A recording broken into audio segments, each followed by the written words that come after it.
talking about the equipment still, but we're getting into kind of like what the rifles were used, what was going on there, and things like that. I know we just had like an entire side conversation off camera, and it was getting really good. And I was like, well, maybe we should stop it. Let's continue it on camera. Yeah. But just lean off, like straight off the rip. Let's just get into the M14 M16 situation. Okay.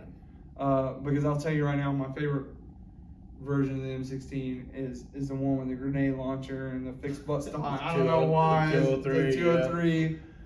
Yeah. You even see that still used way later on. Oh yeah, that is something that I know is used when I was. Which is crazy to think about, right? So, what the M14 is the Vietnam weapon of choice in the beginning, in the sense of that was the rifle that the Army had switched to after the M1 Garand. That was their main. Right. This was the main rifle. Right. Issued. Yeah. Your main issue Your rifle. main rifle. Yeah.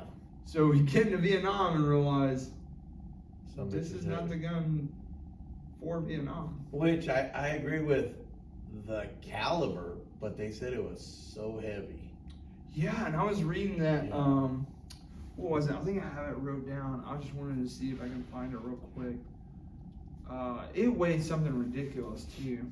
Maybe I didn't write it down. But it was something like, I don't know. Like I think it definitely like was up there with weight. Was it? I don't want to say 10. I think it was somewhere up in there. Yeah, I thought it was like 10 to 12 or something. But the M4A1 or whatever weighs 7.5 pounds. Yeah. So it had to like almost. Yeah, and then I mean, like I said, walking through. I don't know about urban warfare, but like you see walking through the jungles with that thing, humping that thing. Yeah, well, you can see even in that picture how long it is, how much significantly longer it is than the M16. And then again, the solid wood. The wood, it was heavier than plastic. Oh yeah. So. And then I was reading that thing where it was like they couldn't carry enough ammo because it was too heavy, because the M14 was 7.62. Right. And they couldn't carry like enough ammo. And that even weighs you more, because the more ammo, the heavier it gets. It was unable to be controlled in the full auto setting. You couldn't fire it in full auto. Like, could you imagine just looking at it? I'm just like, and I've shot an M14 in full auto in the sense of like just family owning one, and not even full auto, but like bump firing it or whatever. But still, even in that sense, it was so hard to control it then. I can only imagine like. But yeah, I mean, you take that. I mean, to me, the only thing that matches. I think of when trying to fire that on full auto, right away I told you the BAR. Oh yeah, I mean, that was a bigger and heavier weapon. You know what I mean? And a 308. I mean, it's a hell of a round. But now the M14 is still in military use. You see it now. Now that goes to the stock has changed, and yeah. So they did away with the wood. It's right. on carbon fiber now. Right. Adjustable butt stock. Has that made it lighter? I think I would have to say it probably has. Yeah. It's made it way lighter. You had. I carried an M14 for a little bit. Yeah. I've shot multiple M14s with the updated, with all the updated stuff. Like I'm telling you, the buttstock collapsed. It's got a pistol grip on it now, like the M16 does. Now, like holding it like a regular rifle. So now, like when we talk about, what let's say the A1, even when I had the A2, even everything, it was just one piece that stock. Like we just got to telling you, you had to adapt to that rifle. One size fits all. Yeah. You know what I mean? Not like nowadays. That's what blows my mind. Like, look at the M16. Like, it is shorter than the M14, but that fixed butt stock, man, that blows my mind that you. Yeah, that's all. I didn't know of any other kind. First time I seen a collapsible buttstock, I thought it was the coolest. Tom Berenger had one in Platoon, and I like, where the fuck are those at? Yeah. So even when you do look up the M16 does replace the M14 in the sense of the smaller caliber rounds, so like you can carry more rounds. The buttstock is plastic. Just to like kind of hit on all the things we're talking about real quick. 20 round mag. It's got the full auto capability. Just all in all a good weapon. But I'd like to hear from Vietnam vets. Did they like it? did they enjoy it? Like, That compared M16, to, yeah. Did it have the? I would say they did in the sense of like carrying it every day. Yeah, because that M4 that had been cumbersome. You know, And it might have been like the M14 is good, like in the sense of like if you want to be accurate, like a deer rifle. Right. But the M16, it's still pretty accurate. I'm not trying to take that away, but I'm saying. But I'm with you with the M14, as in, you know, you're on OP watch. The load you're carrying, the weight. Yeah. We already talked about all the equipment, and like the one thing we didn't hit on was even with wearing the web gear in the rug, 80 to 100 pounds. Oh yeah, easily. And then you got to stack another, like, I don't even know what the weight is on it, but like, let's say 14 pounds. Yeah. Carrying your rifle, then the ammo. Yeah. And now they're telling you, like, well, this thing only weighs 8 pounds. Guess what you're going to take? Lighter round. Yeah. The lighter weapon. It's got a carrying handle. Yeah. Meant for you to carry it. You know, and I think, you know, they say, you know, they hear people, because I know I've gotten those conversations too. Well, the knockdown power, really in the jungles of Vietnam, were you able to compare knockdown power? Yeah, like don't get me wrong, the AK had the 7.62 round. Right. But the AK has already been proven to be inaccurate. Yeah, it is inaccurate. So anybody's ever shot one would realize that. Yeah, if me and you were standing this close and I shoot you with an AK, I'm gonna knock you on your ass. Yeah. But like you said, I don't give a fuck about knockdown power in the fucking jungle. I care about, am I carrying around a 14-pound brick or an 8-pound brick? But, you know, I'm one of those two. It don't matter if you shoot me with a 5.56 or a 7.62. I'm gonna cry if you shoot me that motherfucker. No matter what it is, it's gonna hurt. Some people are gonna disagree with me, but I was talking about this with somebody the other day, and I hate to get off the topic, but my wife carries a 22, a compact 22. Yeah. I carry a compact 9. Yeah. But people are always like, why isn't your wife carrying a compact 9? I'm like, okay. Let's say I give my wife a compact 9, and someone does. For me, in my instance, the gun is going to be something that probably is going to be from here to the camera, or here. Meaning there's going to be distance in between. City, right. And it's going to be something that I'm going to be using to push someone back. Right.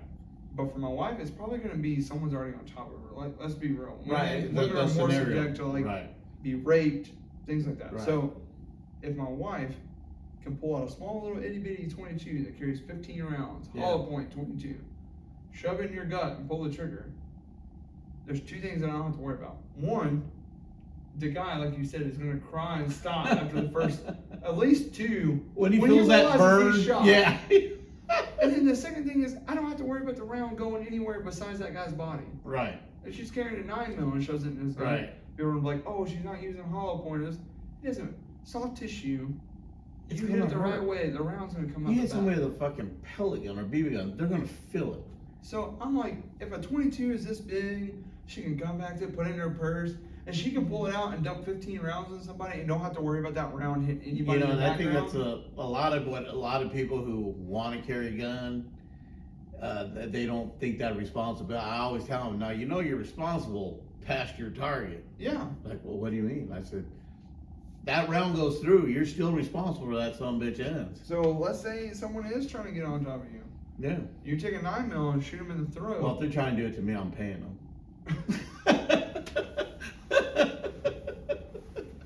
That's just me. There you go. That's what I said about the lumpy eyes. But yeah, you take a 9mm, you shoot somebody in the throat. Somebody behind it is going to probably catch that round. Probably catch it. You get off on self-defense with this one, but you take manslaughter on the next one. Right. Exactly. So I really am not a person. And you know, people can argue all day long, but I'm not a knockdown. Yeah. I'm all about the round's capability. Right. So with the M16 and the M14, like I will say the M14, badass round, 7.62, very accurate, almost like carrying a deer rifle in the jungle. Okay, that's good and all, But what did we just talk about earlier about the jungle? Like The limited right. sight distance. Right. So we're not taking long shots in the jungle. Right. I'd rather have something that weighs lighter, more effective, just as much as accuracy. Right. But I don't know. I To mean, me, the as much as M16 a sounds way better. good weapon it was, like, you know, get over here to the M60, you know, carrying that. I couldn't imagine carrying that big son of a bitch. Yeah. know. So yeah, but you probably had the M16. Our scouts had them, and then we would do OP watch. We had one in our Yeah, bunker, I guess you'd say, yeah. that just looks. Because on the tanks we had the 240s. Oh yeah. Yeah. So we had the 240s. Right, you guys got that version. So of, the infantry had the saw and the 240, right. but we just had 240s. We didn't carry the saw. Okay. Saw was a little bit smaller. It's 5.56. The 240 7.62. Was it worth anything? The 240. The saw. The saw to me, heard. I think all it is a fucking M4 fully auto with like a belt. You could literally, they make them now. They make AR-15s belt fed. Yeah, and that basically was a saw. That's really what a saw is to me. So to me, if you're going to carry a machine gun, like it might as well be a bigger round. So the 240 was. But yeah, that thing looks like a big, just blocky bitch. Yeah, my buddy Nieves carried it. Of course, he could because he was yoked. He was, you know, usually. You know what's funny is like all the pictures you see of dudes like with an M60, they're usually like the jack dude in the platoon. Oh. But yeah, but like I said, but going back to the M16, it was probably a better weapon, favored going to some lighter. I think so. You know, I think so too. I mean, you got, like you said, you got rid of all that wood. Yeah. Which the M14, I think, that's something brought over from World War II. It replaced the M1 Garand. Yeah, basically, it's the M1 Garand. It's just it went to a magazine fed where the Garand you had to throw it in from the top. And what's crazy though is everybody getting drafted or joining or whatever.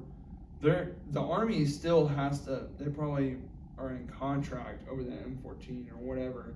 So everybody going through training is using the M14. Yeah. Oh, like I was telling you earlier, what the good thing that what I watched it this morning. Matter of fact, Full Metal Jacket shows them in boot camp. They're training with the M14. Yeah. You know, but when he goes to Vietnam, he has an M16 in his hand. And that was the thing. That was a real life thing that was happening. Yeah. In the sense of, and it's probably because the Army paid for so many M14s. Now they're like, And who knows what supply of ammo they have, eh? And it was probably like, oh shit, we can't use this in Nam. We still gotta implement it somewhere. Right, and why so not? dudes are getting trained on that, Basic marksmanship, yeah. and then showing up and being like, Which was probably a treat. I'm glad I ain't gotta carry the heavy son of a bitch. Yeah, I'll take that. But it's still, it's a completely different weapon system. Oh yeah, sights, everything. Sights because are we had the hand carrier. You Well, know. maybe the first one wasn't that big of a difference. There's no forward assist. No. It still functions a lot like the M14. The only difference is your charging handles in the back, not on the side anymore. Yeah. Still, the first version has that no forward assist or anything. I say it probably is more like the M14 in the sense of like you could probably, like you said, it was like a treat. A treat It's to the carry. same gun, but it's lighter. Right. And then and so the Commando is another whatever version it is. I can't remember the actual nomenclature, but it has a collapsible buttstock. It has the rounded, instead of the triangle, it has the rounded hand grip. Hand grips on it. Okay. And it's shorter than the okay. M16. So like that's probably the first version of the M4A1. That's what I'm saying. That's probably that size. They were like, okay. But everybody was still getting that. I think that was probably more like. But even like, you know, the M16, and you would know more about this, even like we talk about into the urban warfare, would that still be kind of a long rifle to be carrying for urban warfare?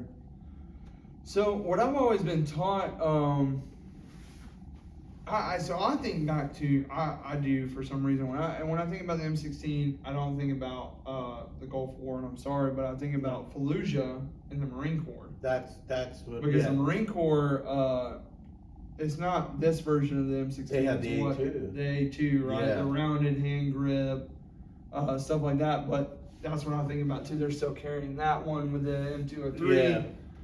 But I think about that rifle. So I did when I went through designated marksman school at Fort Carson. We used M16s. Okay. So the only difference was ACOG.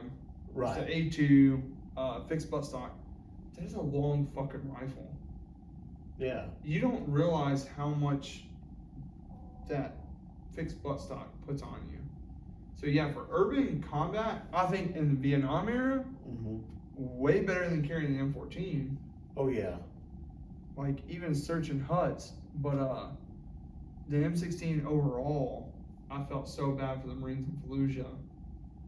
Yeah. Just like clearing and building the building with like because the length of a musket. and that's what I thought about when because basically for me I was watching this whole thing on TV, Yeah. and like for me the first thing I do I look at equipment, I'm like shit, that is they're well trained, but are they rightly equipped Oh yeah. for this, and that's how I was just always wondering. But if you look at even movies throughout history, I'm saying movies, but like it's all based off other stuff. They're doing different shit to make them smaller. Like SEALs in the '90s movies, what do? They took the butt stock. The butt stock off, yeah. So you got the M16. Yeah. No butt stock. Yeah. And thinking about that They made now, it gangsters. What they did. thinking about that now though, an M16 with no butt stock. Yeah. How accurate were you? You're not. You can't. You can be. Yeah, you're shooting a long pistol. Basically, you're shooting a pistol. So like a lot of people don't know, but like what we have on the table is the combination between my M4 and your M16. Your M16. Yeah. It kind of signifies us in the sense of the front half is me and the back half is you. Yeah. And that was it. I mean, and I remember. But even that, it's shorter than probably what that is, but it's still. Oh yeah. I mean, really. It still is long compared to what. Let's just kind of take this one, with your M4 with your collapsible stock, about how. Oh, see, you're having all the way up. Yeah. So the butt stock is all the way collapsed. All the way in. Yep. I don't even think I ever shot this. I don't ever think I shot the M4 with the butt stock all the way out. But like when we're training dudes or whatever, I always tell them the shooter's preference. It's where you want it. Which Some dudes like it full and I think out, that was the best sometimes thing like because that halfway. everybody's shaped different. Yeah, like you said, the rifle kind of manipulates to you now. Right, instead of the other way, you had to, because I saw short guys that looked like they were doing, their arms were stretched out. What's the dude from Bugs Bunny? Elmer Fudd. Elmer Fudd with the rifle. Yeah, the whole way out here. That's what it seemed like with a lot of these guys. And you would think me being tall, I like the butt stock on out. That's why I was asking you, and But for me, it was all about it being close. And your other one, you said for your other rifle, oh yeah, like was that collapsible stock too? Yeah, everything was collapsible. Yeah. So the only thing that wasn't was the M16 that I used in the designated marksman's course. Okay, that was the only time you didn't have a it was stock. And it was an M16 A2 with an it had an ACOG and a bipod on it, and I thought I was like the shit. Yeah. And I learned real quick that rifle was fucking terrible to carry around. Yeah. But you carried it, so. Yeah, well, we had one assigned to our tank. The loader, you had it assigned to your tank. You had a rifle at all times. So did anybody else in the tank carry the M16? No, we just had the one. So you were it. Yeah, the loader was responsible for the rifle. That was it. Yeah. Oh my god. So everybody else just carried sidearms. Yeah, so and usually you can put those in the toolbox because if a tanker has to use his pistol, fucking all is lost. Was it the Beretta? It was the 92F. Oh my god. Yeah, you pretty much put it in you know, when you get off the tank, you stick it in your holster, so everybody sees cool. you. Yeah, look cool. And where's your sidearm? No, it's right here. And fucking lanyard and everything. But yeah, basically a pistol is useless. Like I was told, by my old platoon sergeant, a tanker needs to use his pistol. Everything has went fucking wrong. That's crazy. Yeah, one rifle. One rifle to defend the whole thing. Well, because you had a 50 cal, 240. Oh yeah, I mean you got multiple other machine guns. But that was in case of a dismounted situation, But well, let's just take another quick break, and then we'll get into the tank. Okay. Let's get into the tank of Vietnam and see if you can guys. shine a little more light on that situation. Yeah. Let's talk about the tank in Vietnam. So the M48 Patton, which was is still being used in some countries to this day, I'm sure. Yeah, they said it's the one main battle tank that has been used in more wars than any main battle tank. Has been used in 15 wars throughout history. Jeez. Yeah, so I did read a little bit on it. It was being used by some other countries. It's probably like Russia's battle tank was like the T-72 in the 70s. They still use it to this day, but I'm sure like there's other countries that use the T-72. But I'm sure like we had to offload a bunch of these tanks after the Vietnam War, and since we I always wonder, because you know how the Army is. I wonder how many we left. Oh yeah, just left behind. Just we forget about them and everything else. So for everybody that's watching on the video, this tank down here in the corner is the actual M1A1. Mm-hmm. This would have been more like what you used in the Gulf War. Now, this is what they were using in Vietnam, like we said, the M48, right? The M48 Patton, yes. But could you imagine? So this is in an open desert. You can see flat around you. Right. But could you explain a little bit, or kind of what it would have been like for you to take that tank into just a highly wooded area? Well, same with the M48. All these tanks were designed to handle the Soviet threat. Right. So I think, to me personally, the M1 was not made for the desert. It was a pain in the ass. Air filters were always fucking banging them out and shit. But all these are back then. Everything was made for that Soviet threat. That's what we're waiting for. But in wooded area, the M1 did pretty well. Guys I know that used them in Germany, Korea, handled well. But in the jungles of Vietnam, I don't know. You know what I mean? I wouldn't know, because I see some pictures of the M48. They actually had one where it looked like they had to blow up the mud to get the damn tank out. Jeez. Yeah, but in the thick part of the jungle, they said it would knock down the thickest of vegetation. It was it was just a workhorse. And it would really pave the way for the 113s, because they weren't strong enough to knock it down. But it was pretty effective. It had a 90 millimeter cannon on it, some flamethrower capabilities, But it didn't have a coax though, right?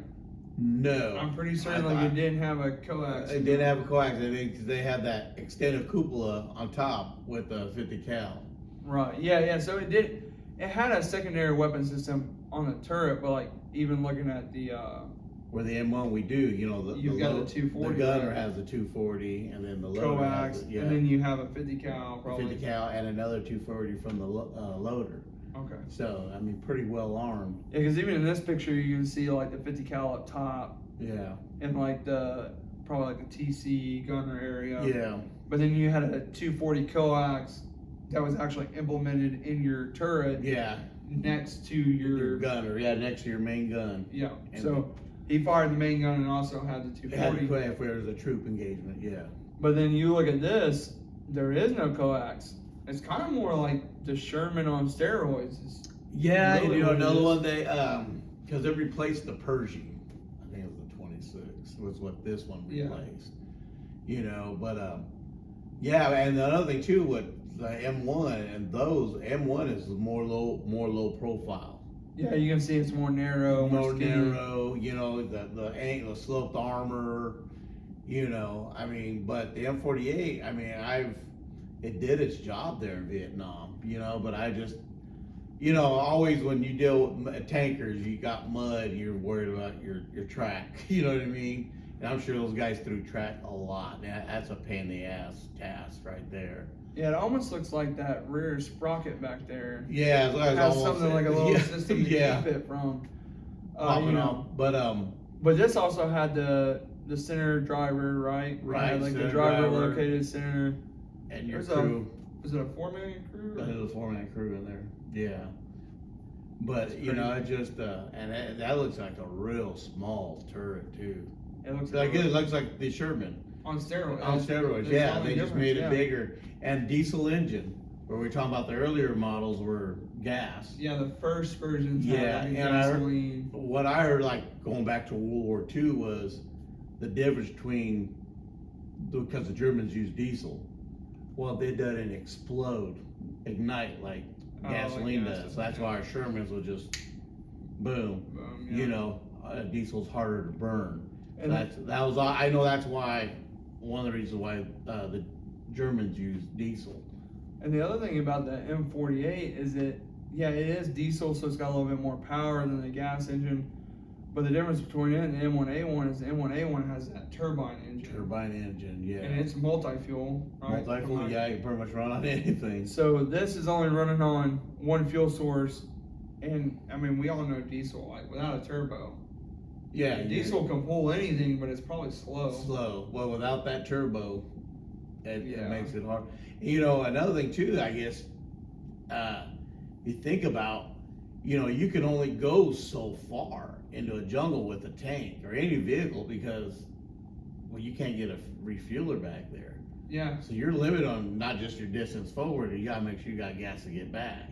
Yeah, I have seen a couple of stories in Vietnam where, like, tank crews had to go in and rescue, like, and I hate to use the word rescue because I know infantrymen, and especially being a scout, being forward, we don't like the term rescue, in the sense we of, don't like it, we don't yeah. need anybody's help.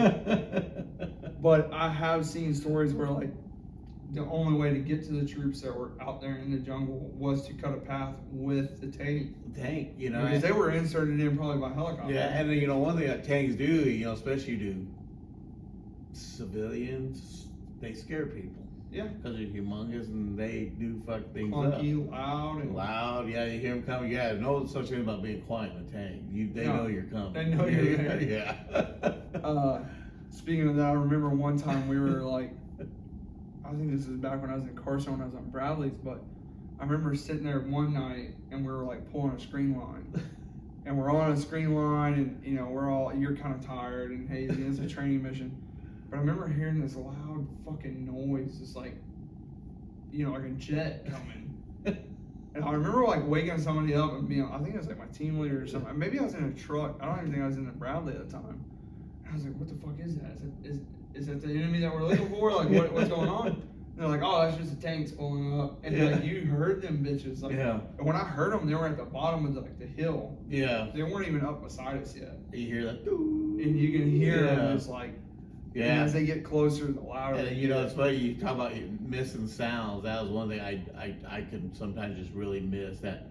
Ooh, and then you hear the track hit, clank, clank, clank, clank. Yeah. Like, yeah, those are kind I'm of sure. the sweet sounds. You know, those I do miss, you know, But I besides mean, my crew. look at this thing, dude. Just like, and I'm pretty sure what's on the front was that spotlight. Spotlight, and it was also a IR emitter. So it was like, they call it a xenon light. So I guess it would shine a light, but it was also an infrared emitter. So they could So that was the one catch thing some little night vision. I think Yeah. that we We skipped kind of over. skipped, yeah, on the one rifle. Yeah, so that M16 down at the bottom has the Starlight scope on it, and that and what's on the front of that tank is night vision capability. night vision capability. So we're not talking about nods. We're not talking about.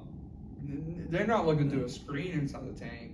No, I seeing mean, infrared. yeah, it's infrared. They're up top with that light on. Yeah. And when we say, I mean, without talking to a Vietnam vet on a tank, we wouldn't really know. But I'm sure it was probably just some kind of like cover or film that like it gave you some light without it being a full-on spotlight, but it dimmed it down to where you could see. Yeah.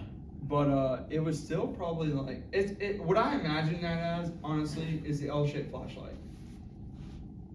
So you know, Yes, we had our green and red lenses. Yeah, so that's what I imagine. This is the L-shaped. You know, and flashlight again, on I would steroids. love to talk to. Are there any M48 tankers out there? You know, Vietnam would be yeah. great to talk to. I'd really like to know, you know, how that really worked because, and again, you know, you go back, it's better than nothing, but Yeah. you know, probably wasn't the best of target identification. Just going back to that Starlight scope and its capabilities. Yeah. A lot of things that I read without being the person to use it, a lot of things that I read on it was that it was very difficult. It gave you like a green film or whatever, very difficult to use. Mm-hmm. Didn't hold a zero in the sense of like when you started firing your weapon, it was inaccurate Right. compared to like whatever you're aiming at. And then it made a really loud noise. It made a noise. It made like a whining noise when it was on.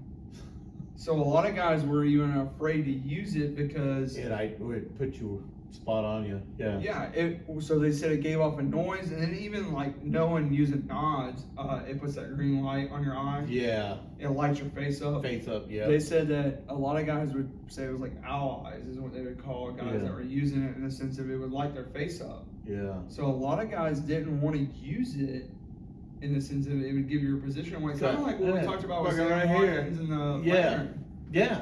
Like, yeah, you've got night vision capability now, but you're also giving yourself away.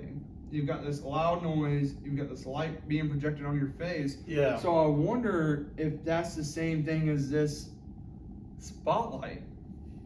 Yeah, I mean, I would like to know. Yeah, like I said, I just read on it. I've never been around when they operate it. You know what I mean? But I bet you it's the same thing. Cause I mean, to me, that's a huge here I am.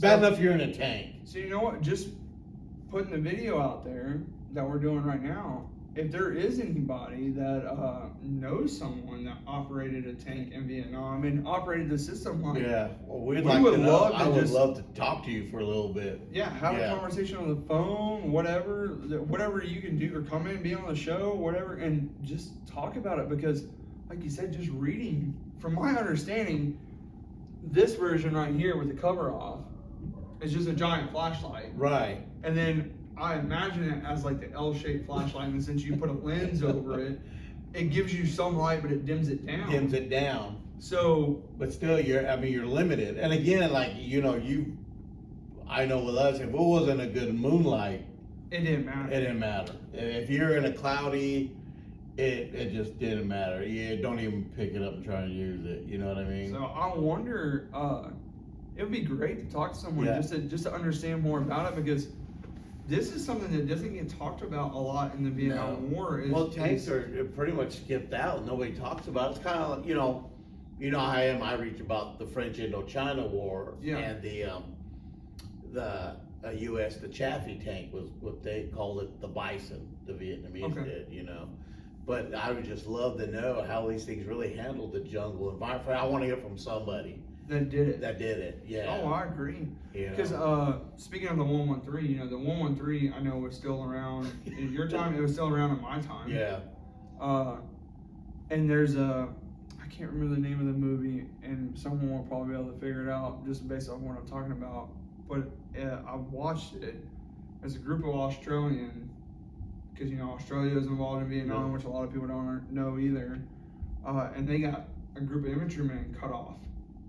And the only thing they had to get to them was 113. What was it? I want to say At Close Range or something like that. Yeah, Good movie. I recommend Danger watching. Close. I think it's Danger Danger Close. Close. Yeah. Recommend. Great watching movie. It. Great movie. And it's pretty new. It's pretty recent. Yeah. It's like And, the past like 5 years. And or I so. guess that's what a lot of people don't really understand. Australia's been a really good ally to us Oh yeah. throughout time. But I recommend showing them the honor of watching that movie. And it kind of will give you the insight to. It's not a tank. The 113 is not a tank. It's a tank light. Yeah, but it is a troop carrier. Yeah. APC. But the only way to get to them was through these They 113s. use the 113s to, Mhm. and a 113 showing up back then on the battlefield was pretty much having a tank. Yes. In the sense you had some bulletproof. Some bulletproof. And I should have put a 113 on the pictures and I didn't, and I'm sorry about that. Because especially like I know like just read like for me reading about Vietnam, I mainly see photos of the 11th Cav. Yeah.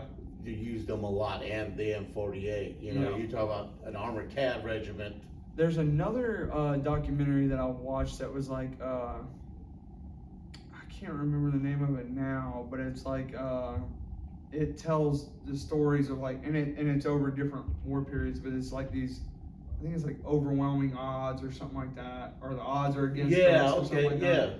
And there's a whole episode on the M48 like going to rescue an infantry platoon that's cut off, and like all their trials and tribulations to get there. And it was like you were saying, the tank is cutting through the jungle, it's pushing down brush, like. But and they just took this like direct route, and when they got there, they don't have room. They filled up the 113s that are with them, and like dudes are climbing on the tank. Yeah. And they're driving the tank back out. Wow. And it's just, that was the first time to me that it really hit me. They're like, oh shit, yeah, we did have tanks in Vietnam. Yeah. Like, but nothing ever covers that. And I feel like they're kind of the forgotten. Another forgotten combat soldier of Yeah. Vietnam. And I mean, I couldn't imagine. I really couldn't imagine being on this thing, tracking through the jungle. And I'm with you, because you figure, like you always say, you can hear tanks coming. You know, we're not sneaking up on nobody. You know that's coming, so you know, you hear the brush getting smashed, you hear the engine. First thing, if I was North Vietnamese, I mean RPG. But you know, not even just that, but you have to, as a tanker, you have to be very limited in your capability. You are limited. Because, I mean, you get deep into the brush, the jungle, whatever you want to call it. Now, this tank is, you think about in World War II, when tanks are engaging each other, even like in urban warfare, buildings and the capability of the tank can reach a big distance. Oh, yes. But now you shove it into a Chicago, let's just say. He's limited. Where you can't see the enemy. And the jungle is no different than being in a city, in the sense of like, when that brush gets thick, the trees are thick. And yeah, I tell you, and I can go like one instant where I say, well, we've been in, was overseas, we're taking over the airport. Look at my tank commander, Nick Fonzie, such a great guy. We almost started down this alley, and he realized there's nowhere to turn the turret. So it was like, stop, back out. Yeah. Kind of backed out of that situation. He kind of realized we couldn't turn our turret left or right. We're trapped. We're trapped. So yeah, Nick backed us out of there. You know, where we ended up gathering some more enemy prisoners of war there that are just kind of coming out of the woodwork. But yeah, you get limited. You know, those guys same way. You know, I mean, you can turn your turret, but you're still. And then there's other things. You know, you don't want engine problems. You're not turning your turret. Yeah, you know, I mean, really, because, and that's the other thing you don't want to do is always a concern. You don't want to damage that. You don't want to damage your sights, your barrel. You're still trying to protect your vehicle. You know what I mean? The track. You know, you don't want to. Do you think that's maybe why the tanks aren't touched on much in Vietnam? Is because they're not as. I'm not saying they're not an asset. I'm saying that it was hard to implement them in the sense of the jungle side. Yeah, I mean, you just take that. I mean, you're only going so far. I doubt they went up the hills of Vietnam. They probably taken a lot of flat ground in there. You know, again, I would love to talk to a tanker from Vietnam. You know, but yeah, I think that's what happens, because their mission only goes so far. Like I said, just for field purposes. Yeah.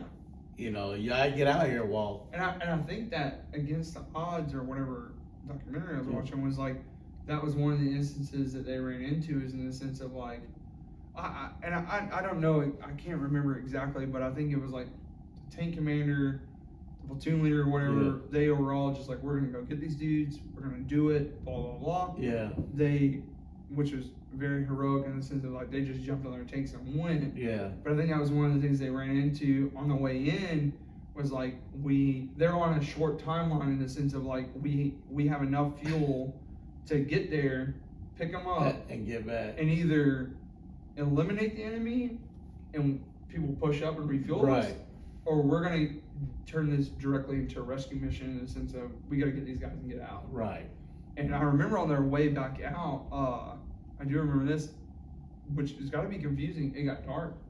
See, and now you're disoriented in the jungle. You're trying to get these guys out. You're being shot at. And I remember they had a radio back to the camp they were in or wherever they were located to shoot the mortars, to shoot flares. To give them some illumination. To give them our illumination round, that's what it was. So they could get like a direction to get back out. See, again, the fake jungle. You know what I mean? To get the hell out of there. And now I've been in a Bradley, never been in a tank. Yeah. But being in the Bradley, I remember as a young private being in the Bradley and getting places and having no idea where the fuck I was. Once the door opened and I came out, I was like, holy shit, I'm disoriented as fuck in this. I don't know where north, south, east, west, I don't know what's happening. Yeah. So I can only imagine that in a tank perspective. But then two, now you take it and put it in a tank, like we said, in the middle of the jungle. Yeah, I mean, to me, it just takes on a whole, and it, it's not so much because you know, because you were stationed in Colorado, a forest and a jungle is still two different terrains. Oh yeah, a forest is a good training tool. Right. For the jungle. But the jungle is a whole different. Animal. Right. And in that, the only thing I'll bring up is that, so like a forest, yeah, you do have dangerous animals or snakes and things like that, but you're talking about the infantry being in the jungle of Vietnam. They had what's called the two-step snake. And the reason why they called it that is because that's how many steps a person can take after they took a bite. God. I mean, so like, but just worry about getting shot and killed. You gotta worry about the wildlife. Yeah, the wildlife in there.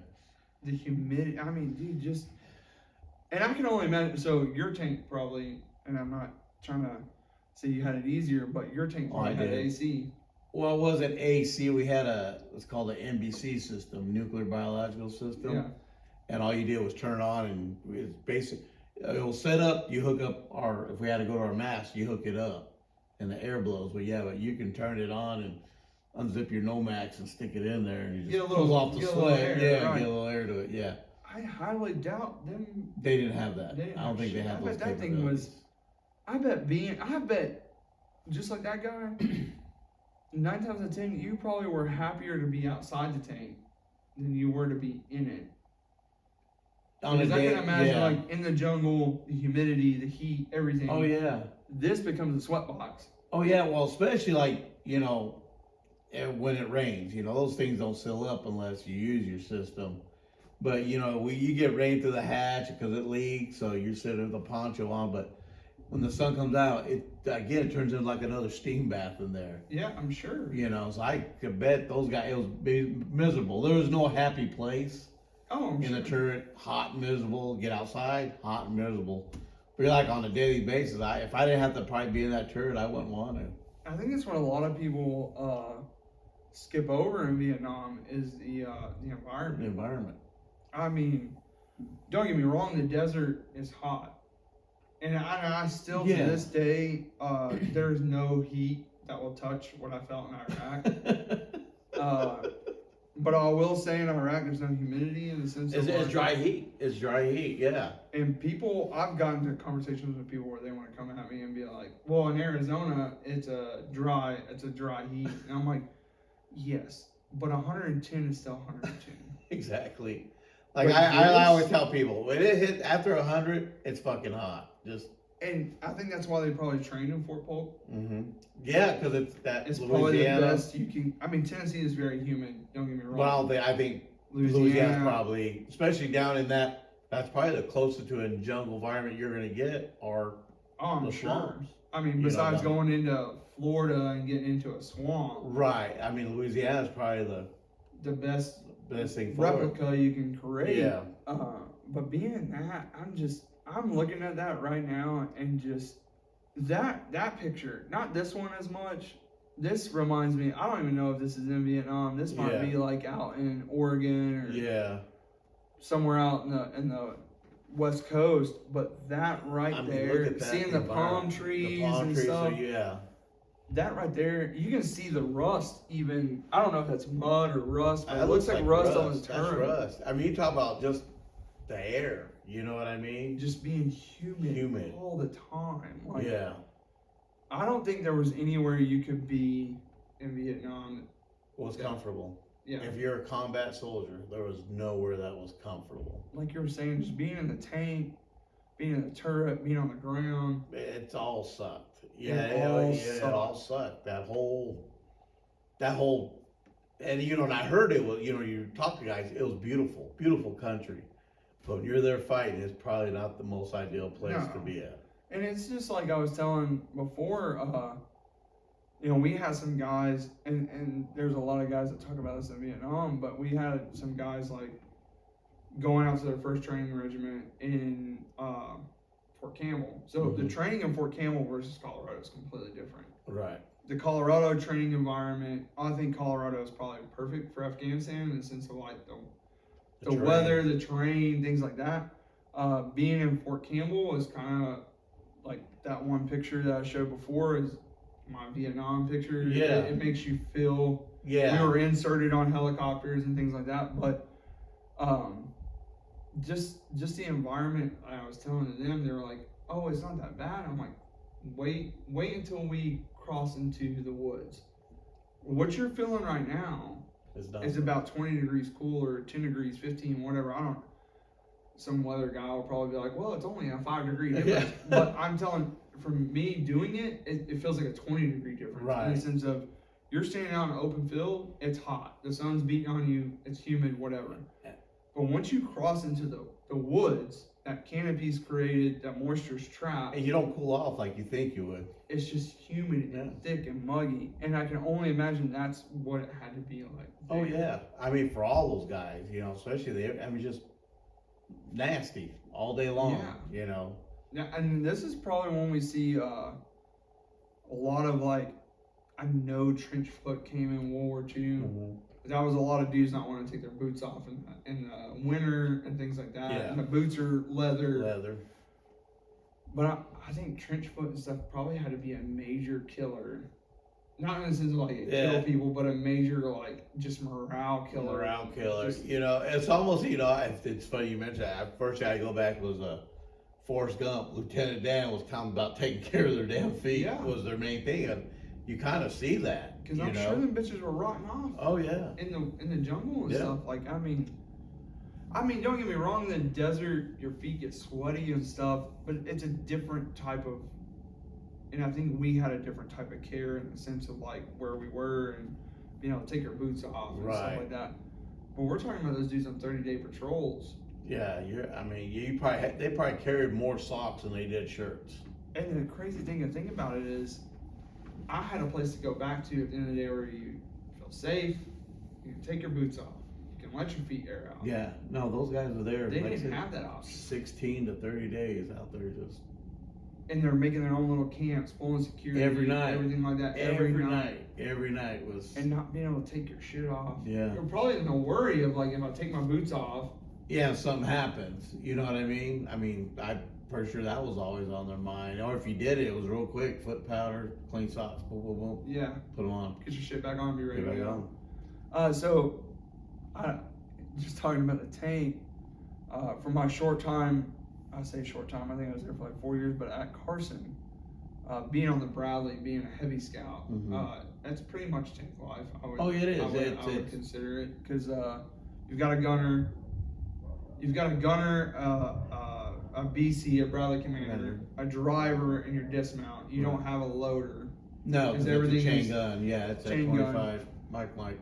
But I remember at one training event, it was cold. A lot of us didn't want to get out. Yeah. Our driver had left his boots on for like multiple. He ended up getting trench foot from just being in the driver's hatch with boots and socks on. The same socks and boots on for days. Oh my gosh.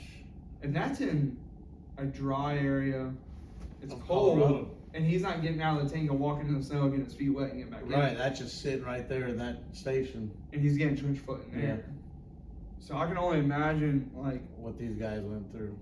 Yeah, bitch. Like, I'm telling you. But another thing too, I'm grateful for, and I know you as well, is like the technology, what they've dealt with here. You know, with the infrared and all that is what we got the thermal imaging of. They were I think it was a difficult time for them, you know. I will say, and I'm sure someone's done the research and looked into it, and that's probably where Vietnam is probably where we start to see the first implementations of night vision. Right. Yeah. But we don't have night vision capabilities then like we do even Gulf War. Right. We had thermal imaging by then. But you even had nods then. We had nods, yes. The PVS 7s. Yeah. The single tube with the. Yeah, that's what we had when, like I said, we're OP, you know, watching over there. Yeah, that's what you put on, just kind of. So this is what's crazy to break down and to think about. So the scout, the infantrymen didn't have night vision capability. Besides that Starlight scope, like me and you talked about, they probably one per platoon passed around. Yeah, hey, your shift, there you go, yeah. And then we even know now that they didn't really want to use it because it made a noise and it was bright on their face. But you had the PVS 7. Yes. So for people that don't know, go look up the PVS 7. It's a single tube in the front with two eye cups. In the sense of you fold it down, you look through with both eyes, but you have one tube that that everything is being projected. Projected through that one tube. And it goes off of what is it? The moonlight and the light or whatever. A good example, everybody watched Star Wars, and it goes out there looking. That was almost like what it felt like. Yes. So I had PVS 7s at Carson. That was my first introduction to night vision capability. And that's funny, you figure I got out in 93 and you went in 2012. So there was nothing has changed then. And I'm pretty sure maybe in basic we used the 14s, which is the one eye, the single tube. Yeah. I think it was like an orientation to the night vision or whatever. But when I got to my unit, the first night vision goggles that was ever issued was PVS 7s. Yeah. Then I got the 14s, which is the single one eye. Right. So it folds down or whatever your dominant eye is, and it's one tubed. Still, but I will say the 7s were just so fucking annoying in the sense of both of your eyes are trapped behind these eye cups. Yeah. And you there's no depth perception. None. There is no. None. I'm telling you right now, you want to get disoriented. You just take a regular person, you strap some PVS 7s on them, send them out in the woods, and be like, find your way back. You're not and I lying. guarantee you, when you see that motherfucker again, them things are folded up, and he's been fiddling around. So I remember using those, and they were so heavy, they pulled your Kevlar down, they pulled your helmet down. So it's just this big bulky thing on your face. We didn't have all that. We just had them like binoculars. And again, I don't know. I mean, it was rare we used them because we had thermal imaging. Yeah, I mean, the gun, in the tank. But you know, a lot of times I would, and the loader's hatch well. So being a dismount on the Bradley, I never drove, or I was never a driver or a gunner. So you stayed in the dismount. I stayed in the back in my little box. Yeah. And then when we got to where we were going, the ramp would drop. I'd come out the back, meet up with my guys. And like I said, being disoriented as fuck, I'm glad my team leader knew what the fuck was going on, or the dismount team leader. But yeah, I had the 7s, and then even as a Humvee driver using this, I did get on the Humvee as a driver, and then I had the 7s, and I'm like, I remember multiple nights of like, sorry, I can't see shit. Yeah. And he being like, with the 14s, like, just keep going, you're fine. And I'd be like, I have no idea where the fuck I'm going. Like, all I see is green. But that was also in the tank, in the M1s, in the driver. It was like that. It was almost like a PV7. Yeah, but you mounted it almost like a periscope. You took out your middle, and you put this thing up, and all you had was about this big, and that's all you had to drive. That was your screen. Told you where to go. Oh yeah, when you felt that thing going this way, get the fucking back over, or you have your tachometer. What the fuck you doing? I can't see shit. So then after the 14s, I had the PSQ 20s, and those were a bigger, bulkier, one-eyed thing. Yeah. It had a battery pack, like it was supposed to be like a counterweight. It did thermal overlay, night vision, everything. I mean, the PSQ 20 for the regular soldier, I think everybody should.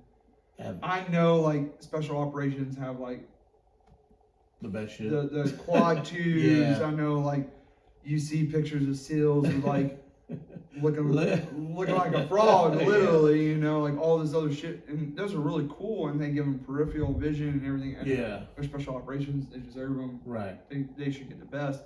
But for the everyday soldier, the PSQ 20 is amazing. But I even remember having that, and then being, you know, an NCO, being in the TC seat, the truck commander seat, and my driver having 14s and being like, "Sergeant, I can't see shit." And I'm like, "What the fuck are you talking about? I just, dude, put your ass back over here," this and that.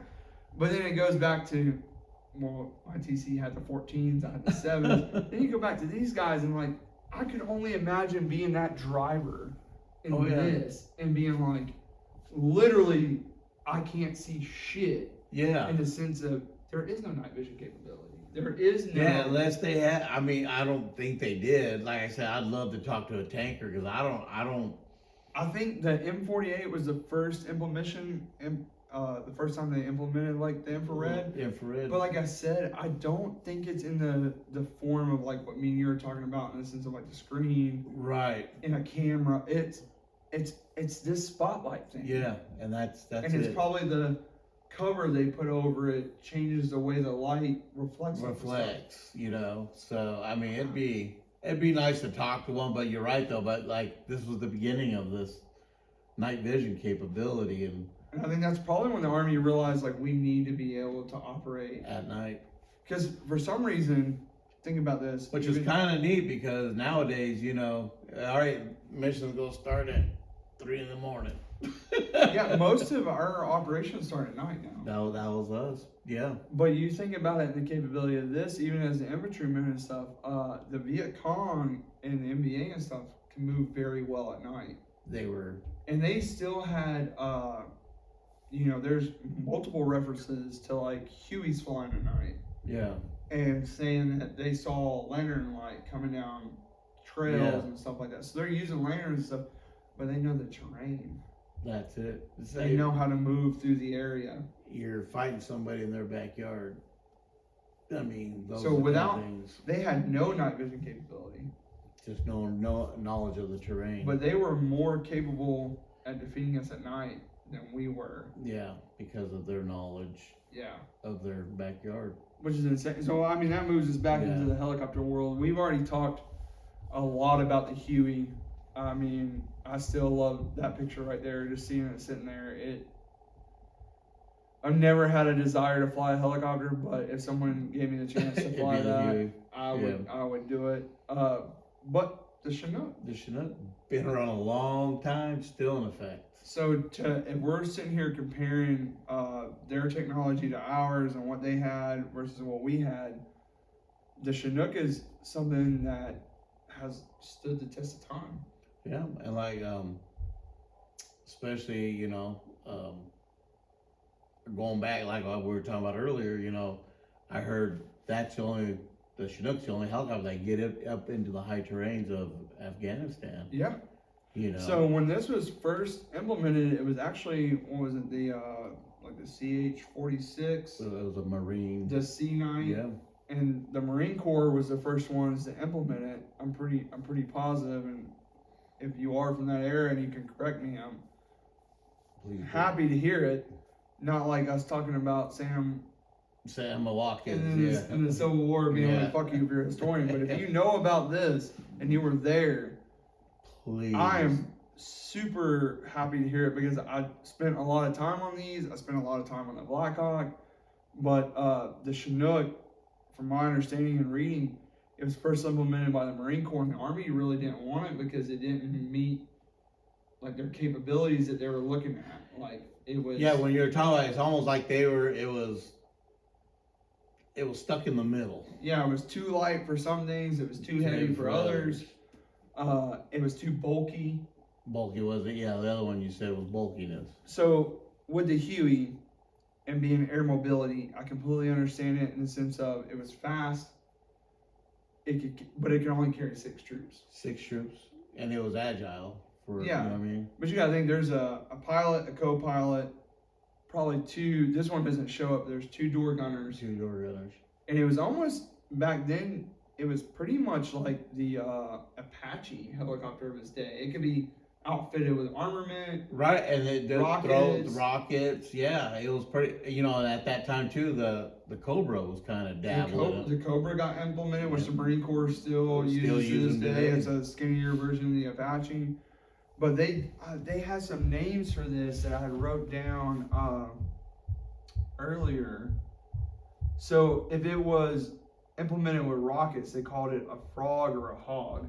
Huh. And then if it had just guns on it, it was actually called the Cobra or guns. And then if it had nothing, it was just for transport, they called it slick. So that's how like the regular soldier identified which version of the Huey was coming. I'll be doggone. I never knew that until like doing some research on it today. But yeah, I've seen multiple footages and stuff of it being outfitted with like. Oh yeah, you see the rockets, and then they had what it looked like 30 calibers. I don't know. Yeah. Some type of machine guns on the ends. But the most common one, and there's multiple during Vietnam. There's like multiple different versions of the Huey. There's like I said before, extended fuselage, shorter, stuff like that. But the Chinook, though, we're talking about the Chinook. You can fit an entire platoon on. Now you're talking about getting a whole bunch of troops with just a few. So the way I look at these, that's the speedboat, the Huey. Yeah. And then the Chinook is like your pontoon boat. Pontoon, yeah. The speedboat you can only take a couple people out on, but the Chinook is like your whole family. Yeah. Hold the grill, bring it up. Yeah. So, but the Chinook started out as like the 46, and then the version you see later on is a 47. But the Chinook is still it's still in operation to this day. The Huey gets replaced in like the late 70s by the Black Hawk. I think it's like 79. I'm not 100%. But the Black Hawk takes it, and the Black Hawk. The only difference I really see between the Black Hawk and the Huey is that it's extended. It doesn't have skids. It has wheels. You can load more troops on it. Yeah, I think it was like 11 around there. Yeah. Like that, 12. But for me being in the 101st and being an air assault unit, I grew up watching Vietnam movies. I grew up. The Vietnam was kind of like probably for me what it was for you was like probably World War II. Yeah. It's back there in history, but it was still closer than a lot of other things. Still fresh. I'm not saying that the Vietnam wasn't far behind but it was still but fresh. I'm saying like as a kid growing up, you probably. Yeah, I mean, you figure I was probably about 5 or 6 when it ended. Yeah. But you probably saw a lot of movies and stuff pertaining to World War II. World War II. I think the first Vietnam movie that I fell in love with was Green Berets by John Wayne. Yeah. So that was my first Vietnam. But other than that, it was Battle of the Bulge, Patton. You had a lot of stuff come out in the 80s. Right. Late 80s about Vietnam. Yeah, the late 70s, early Apocalypse Now, and then when Platoon hit. But yeah, like Boys of Company C, a lot of good that would kind of capture you, intrigue your interest in it, So for me growing up, like we're talking about 2nd grade is when the invasion of Iraq happens. Mm-hmm. We've already talked about a couple times that the Gulf War is kind of like forgotten that all these things, and I hate that for you, but the Vietnam War was kind of like what was the most relevant to me, or the biggest thing in the sense of like movies and I grew up on Rambo and right. Yeah, you think about because we talk about World War II, and we always who else gets forgotten? The Korean War. Yep. Them veterans, you know. And then you skip over to Vietnam, and then Vietnam, and for me it's Vietnam. Everything in between is kind of skipped over for me as a child, like Grenada, the Gulf War. Oh yeah. All that stuff, and then I grew up during the invasion of Iraq. So the war on terror is pretty much your whole life. Yeah. Your whole childhood, you know. So I related a lot to Vietnam. I watched a lot of Vietnam, like watching those movies, like that's what the military I expected to be in. Right. So the Huey was a big thing. So my Vietnam moment for me in the 101st was like loading up on the Blackhawks. Yeah. Landing in the backwoods of Campbell. And like they came down and like. Well, they kind of. You know, and they didn't like touch the ground, but they hovered a little bit. And then we jumped off, and we all ran out, laid down, just like in every Vietnam movie. Like got in a prone, and then like the helicopters took off, and we spread out, and then like the next helicopters came in, dropped off the next batch of dudes. So I really got to see like that whole Vietnam thing in real life, in the sense of I did the motions, but I didn't get the gunfire and everything. Right. You know, like. But it was like when you watch. When we were soldiers, you know, they all coming there, you know, you probably felt the same thing just coming in, you know, especially to me when they start landing, you know, it's not even like they land, like it's like they come in like this and then they hover and jump off, and I was like, I mean, we were soldiers right now. Yeah. Like, oh my goodness, you know, like, holy crap. And you know, to me it was exciting. Cool. But then I'm telling you, probably about 10 minutes after that, it hit me of like, oh my God, the only difference in between what I did was stressful in the sense of like, we got to get all of our guys off the helicopter. Helicopters got to get out. Your ass better not be in there when it's. We got to link up, we got to maneuver, we got to do all these other things. But those dudes were doing it under probably fire. And like, we had simulated casualties. Right. But not real world, like in the sense of like. So it hit me real hardcore in that moment of like, this was really cool. I got to do something like they did, but they probably didn't think it was really fucking cool in the moment that it was going on. Right. But you know, and that's the thing, you know, we always talk about, even with how much we were both in units that trained hard, you can never simulate combat. The noise and chaos. You know, that's something, but you can train, but you can never get that full. And there was definitely no Hal Moore standing at the LZ being like, you're hit, you're hit, you're hit, this guy's in charge. We just like, we're getting off and like doing our thing. But I mean, I can only, and I will say, I know we talk about the regular soldier, but I will say, I think Hal Moore really did prepare his guys the best that he could without being there, without going through it himself and then coming back. Yeah. He read a lot, he did a lot of research. And that's what you, I guess, what makes a good combat commander. I think so. You know your history, and again, like what you saw him reading. Well, he was reading what the French have went through. Yeah. You know that whole movie. If you haven't seen We Were Soldiers, it opens up with the French Indochina. Yeah, the French Indochina War. So you know, and then it flashes through him doing training, and when he's doing training, it shows him reading those books. Yeah. And studying like. That's what his enemy. Yeah. You know, kind of like Patton. You know, I thought, and I think I really respect guys who God, I feel bad for forgetting his name. It was about Operation Anaconda. It was about, what the commander did with their medics in the 10th Mountain. He had them go to New York in the emergency room, and his medics treat combat wounds. Like gunshot wounds and stuff. Yeah, and I'm like, how fucking smart is that? Talk about trying to prepare just the vision and them do their job. And I think that's kind of what you see with Hal Moore. And so for a lot of people that don't know, is like the 101st now is air assault. Right. And Vietnam is the first implementation of air mobility in the sense of. So it's air assault, but on a little bit lower level in the sense of air mobility is to get you close to combat. Right. It's to get you inserted into the area. Air assault is supposed to insert you directly on combat. And we didn't do air assault later on, but air assault is used in the sense of like Black Hawk Down, That's probably like a real implementation of air assault. air yeah. assault, like fast roping into the area Yeah. and things like that.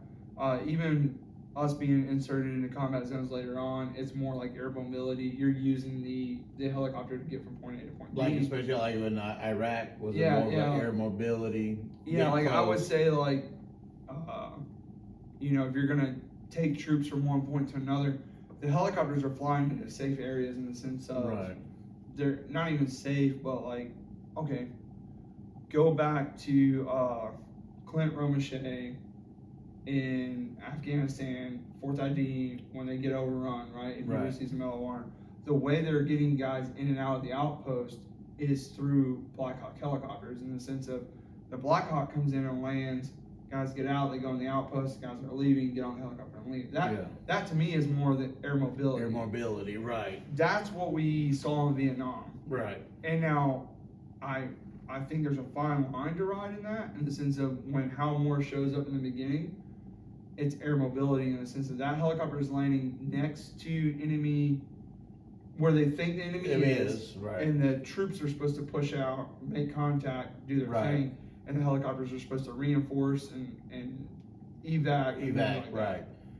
Later on, it becomes more air assault in the sense of they're not fast roping, but they're taking fire the whole way in. Right. They're not. Yeah, because Now they're directly that, inserting into that a LZ combat. has turned into the battlefield. So now you're again, like I said, it's a change. It's It's that a- air but assault. I think we took that and we implemented it later Mm-hmm. in the sense of the Gulf War, the invasion of Iraq. You see Yeah. the Black Hawk Down, you see all those implementations of like Yeah. the helicopter and air assault. Yeah. But it did start off as air mobility, and the only difference I can find between the two is air mobility is to get you close to combat, and air assault is supposed to put you directly in Right it. on it. Yeah. But over time, we went back to more, it's called air assault, but we went back more to the air mobility. Get us close. Walk It's- it on in. Mostly used as transport. Yeah.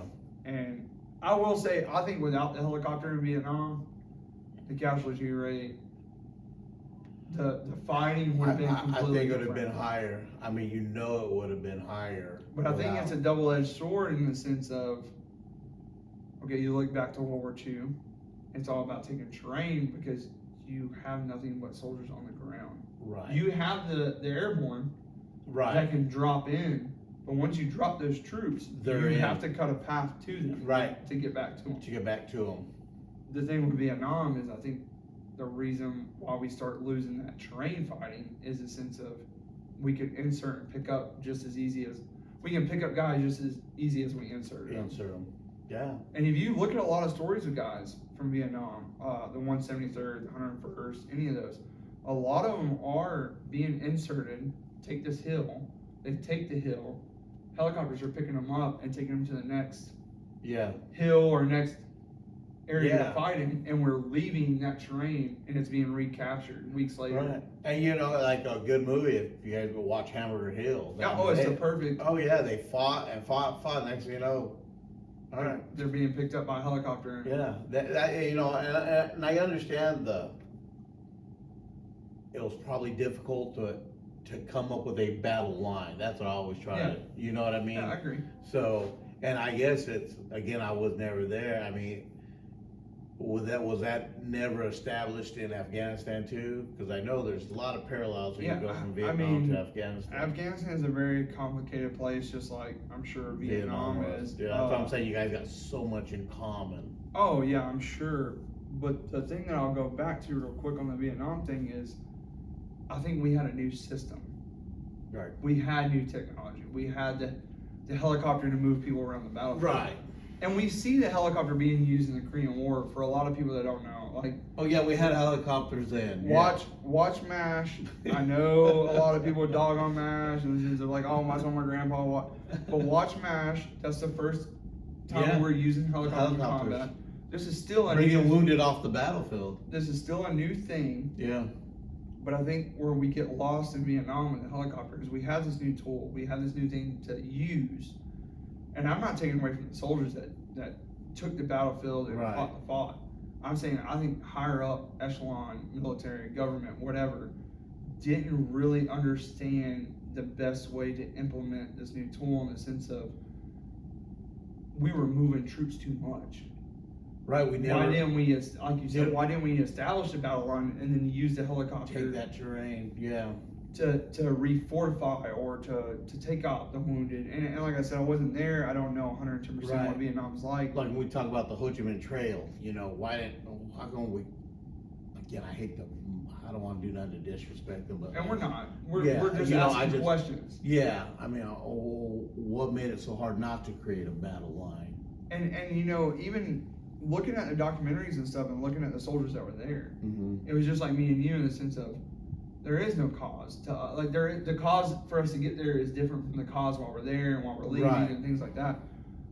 For the soldier on the battlefield, what a lot of people don't understand is that the political, all these other things, right? Don't mean shit.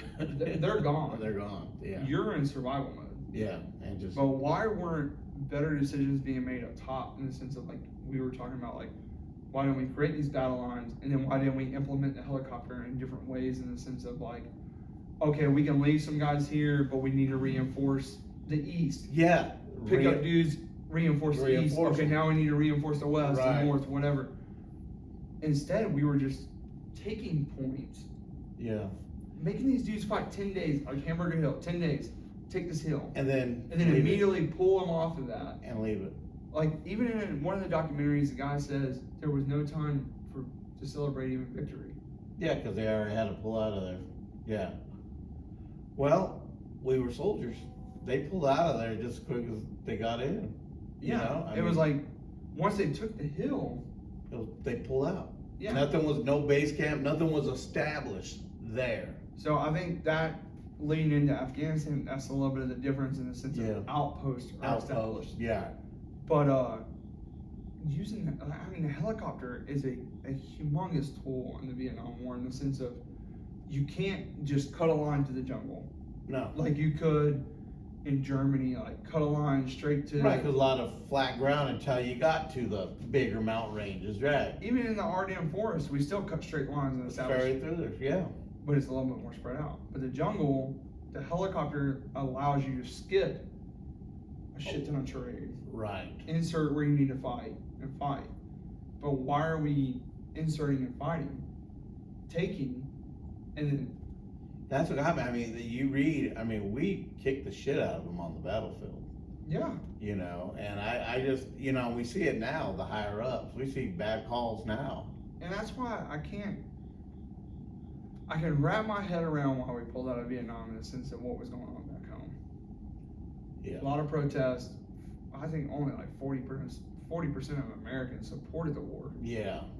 But the thing is, A lot of those protesters now are Democrats. but the thing is, we're Yeah. there fighting. These guys are there fighting. The Fighting. everyday soldier is there fighting. Fighting. So, why didn't we give them a little bit of like, you took the hill, stay on it? Yeah. And Yeah. as there's a hill forward to them, Right. and I get it. It's because you got the Ho Chi Minh Trail that we talk about, and But again, the enemy keeps popping up in different places. yeah, and we understand, but I mean, hell, at one point we said there's 500 There was 535,000. I mean, I'd like to know how many were combat troops. You know, Yeah. I mean, that would tell me a little bit more. But I just, I don't know. You know, I don't know what the whole. My whole thing is I feel bad for those guys that That's at who I Hamburger feel. Hill and stuff like that that took those areas Oh yeah. and then were pulled out and just then get over. inserted into another area Did the same thing. that did the same thing exactly And over. that's the So base camp. I just don't understand the philosophy of it. the one thing I'll hit on, right? So this is like a little quote that I found talking about everything that we just talked about. Yeah. During World War II, the infantryman averaged 10 days of combat in a year. So the entire year he's there, he probably had, this is on average. Some guys might have had 20, some guys might Right. have had 4. An average. But Right. the average is 10 days. Right. 10 days, we're talking about 24 hours of combat. Yeah. In the Vietnam War, the infantrymen averaged 240 days of combat in 1 year. Because you see that pick up, move, pick up, move, pick up, move. Yeah. These guys are constantly fighting. Yeah. It's. And we see the new equipment, we see all the new things that are implemented, and it's great. It's awesome.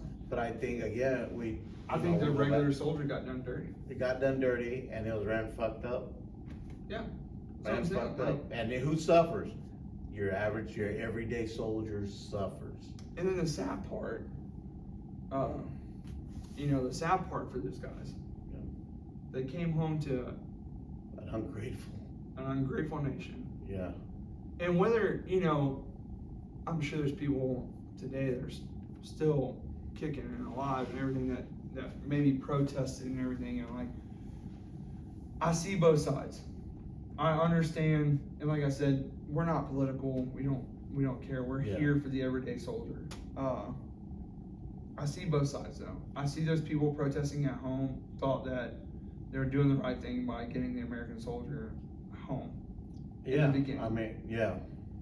But what breaks my heart is when you see the turn from it being directed at the government to it being directed at the soldier. Yeah, which there's a bad apple in every group. Yeah, if they would understand, like we said, the cause, it ain't up to you about the cause, when you get there, everything's thrown out the window. It's you and your buddies. Yeah. You know what I mean? And I hope what happened to the Vietnam vets coming home never happens again. Oh, I agree.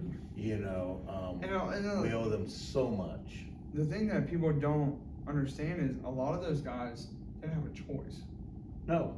We've talked a lot about draftees and volunteers, right. and I think the reason why the Army is so amazing now in the sense of like its fighting capability and its tactics and stuff is because all those people volunteered to be there. And I'm not taking away from the draftees in Vietnam in the sense of you were drafted, you didn't choose who you wanted to create fire. That's not right. what I'm saying. I'm saying now, Army is purely based off of a volunteer force. Right.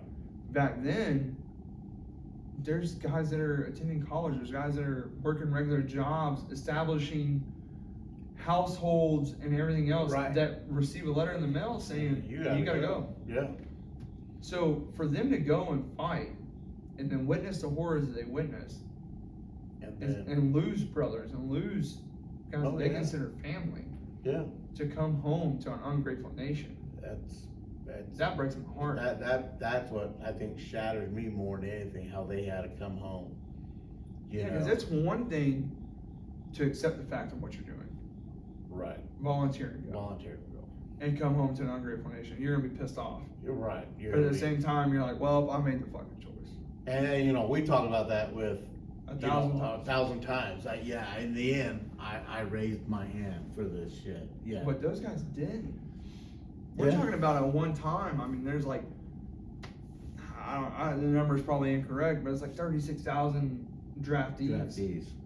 You're talking about 36,000 Americans that didn't choose to do that. That probably didn't want to come. You know what I mean? That probably didn't. That had other plans. And there's some guys that were talking about being draftees, how shitty it was to be a draftee. Yeah. They show up in Vietnam. They go through all this horrendous fighting. They get to come home. They're in uniform. They're proud. They're excited. Yeah. They're coming home. They're proud of what their men have accomplished because they've been in the nitty gritty. Right. It humbled them in the sense of like, there's a bunch of guys that say like, I felt guilty because I was at home drinking beer, partying with my friends, and these guys were out there were fighting. Yes.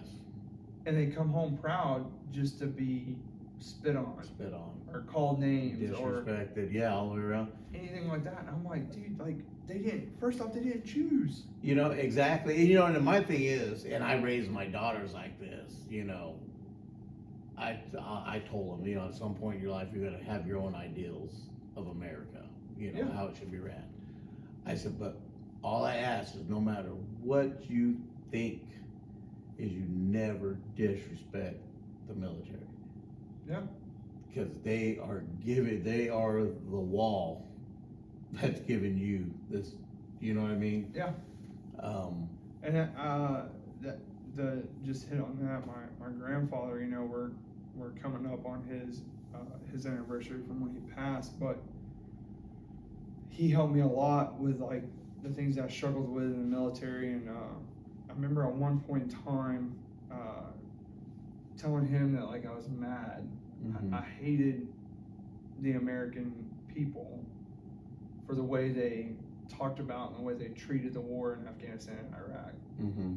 In the sense of like, I get it. Some people feel like they're doing the right thing by saying like, we shouldn't be there. We, this and that, and they're just trying to protect the soldiers. I understand that. Yeah.